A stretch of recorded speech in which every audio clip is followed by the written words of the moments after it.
Thierry Blandinière, bonjour. Bonjour. Merci de nous recevoir dans ce cadre vinicole, le musée du vin qui accueille votre conférence de presse. Vous venez d'annoncer le 4e pôle d'activité d'Invivo, dont vous venez de prendre la direction générale il y a 18 mois. C'est un peu votre bébé aussi, vous avez décidé d'aller sur le territoire du vin. Pourquoi créer ce nouveau pôle d'activité ? Alors il faut rappeler que quand, effectivement, vous l'avez dit, j'ai pris la direction générale du groupe il y a 18 mois. On a engagé une réflexion stratégique il y a 10 ans pour le groupe Invivo, pour identifier des relais de croissance, pour se projeter à l'international, monter en gamme, réfléchir sur l'innovation de l'ensemble des métiers historiques. Et en même temps, on s'est dit qu'il faut trouver des relais de croissance. Et le vin, ça semblait une évidence. Le vin apparaît comme une évidence parce qu'on a analysé les différents pôles agroalimentaires et on a vu que sur le vin, il y avait un enjeu de structuration de la filière, un enjeu de création de marque, donc de création de valeur, et un enjeu de reconquérir des parts de marché à l'international sur des segments à valeur ajoutée. C'est quoi un pôle chez Invivo? Comment est-ce que vous allez vous y prendre justement pour créer ce pôle dans le vin? Disons que quand on part d'absolument rien, il faut qu'on trouve des alliances. Donc on a réfléchi à des partenaires potentiels et on a eu la chance de trouver donc Vinadeis, une cave coopérative très performante, qui avait besoin aussi de moyens financiers pour accélérer sa croissance. Nous nous sommes retrouvés sur le même axe stratégique, création de valeur, création de marque.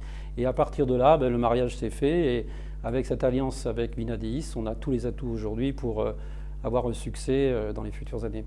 Quels moyens vous allez consacrer au développement de ce pôle ? Déjà, on a dégagé des moyens financiers pour reprendre des négoces privés, parce qu'il s'agit de participer à la structuration de la filière. Ça veut dire observer les développements externes possibles pour consolider la filière autour de la coopérative Vinadeis qui va piloter l'ensemble du projet.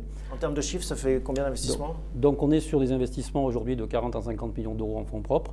Mais comme on a un projet très ambitieux, 500 millions d'euros de chiffre d'affaires à 5 ans, 1 milliard d'euros à 10 ans, il s'agit maintenant de réfléchir à des financements autres pour consolider ce projet.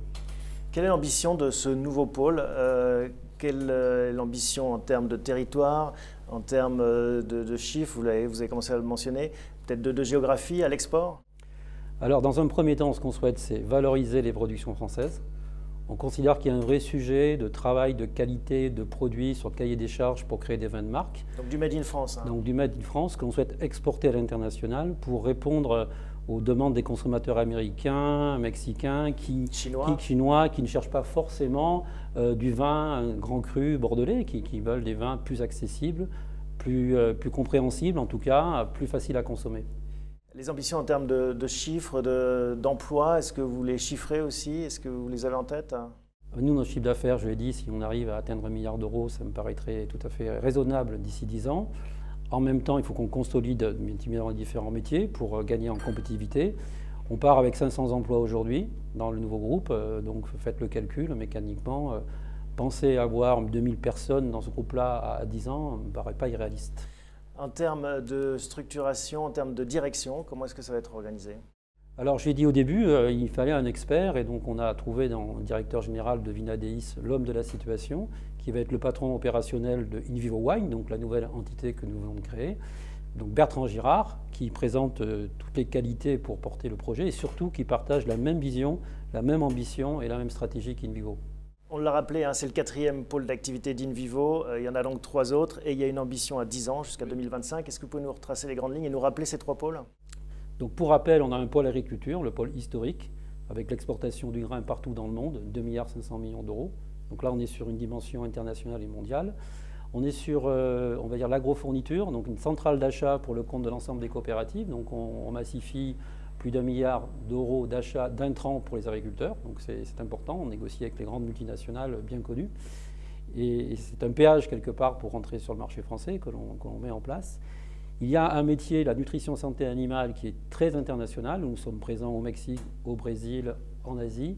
Donc là, il s'agit de développer des nutritions santé animale pour accompagner la croissance et la demande surtout en termes de protéines de ces classes moyennes qui émergent dans ces pays comme le Brésil, avec un pouvoir d'achat très important. Donc on surfe sur une tendance mécanique de croissance. Et puis le dernier métier, c'est la distribution avec les jardineries gamme vert que vous connaissez bien en France. Merci Thierry Blandinière et puis bon vent pour ce nouveau pôle. Merci beaucoup.